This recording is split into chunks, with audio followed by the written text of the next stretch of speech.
boy is disarming a landmine with his mouth. Because war has already taken both his arms, the girl beside him is his only remaining family. At this distance, if the mine explodes, she too will suffer.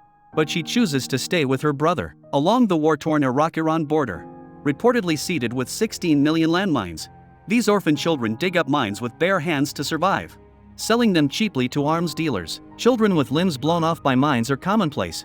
And ironically, these disabled children often find more mines than others. This was Iraq-Iran in 2004, where all the children in this scene were actual refugees. Innocence and maturity, vulnerability and courage, blazed within them, both horrifying and heartbreaking to witness. Among the orphans was one natural-born leader, whom everyone called Satellite, because he could understand mechanical principles without instructions. He helped people install radar receivers and fix televisions, tasks even adults couldn't figure out. He even spoke broken English. From watching many American movies, Satellite was warm-hearted and generous. He cared deeply for the orphans, negotiating with arms dealers on their behalf, hoping their life-threatening work would fetch fair prices. When war came, Satellite led the children to buy weapons, dig trenches, and build defenses. He personally taught everyone to use gas masks, secretly saving one for the girl he loved. On this scorched earth, Satellite embodied humanity's brightest hopes, which is why every village wanted him,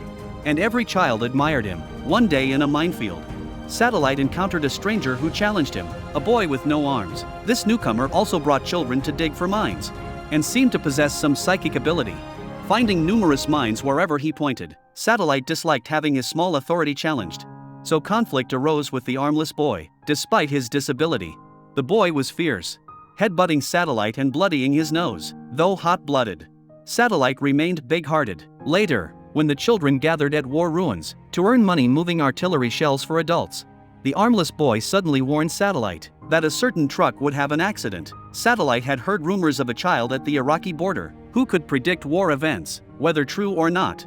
He rushed over without hesitation, telling all children to evacuate the truck. Sure enough, the vehicle mysteriously exploded shortly after. The armless boy was indeed the mysterious prophet. From then on, Satellite put aside their differences and quietly looked after the boy's family. When seeing him traveling, Satellite would offer help, giving the armless boy rides on his bicycle, the only one around. Later, the armless boy also predicted America's war with Iraq. He couldn't predict everything, but occasionally, like in dreams, he glimpsed fragments of the future. Each prediction, however, brought misfortune upon himself.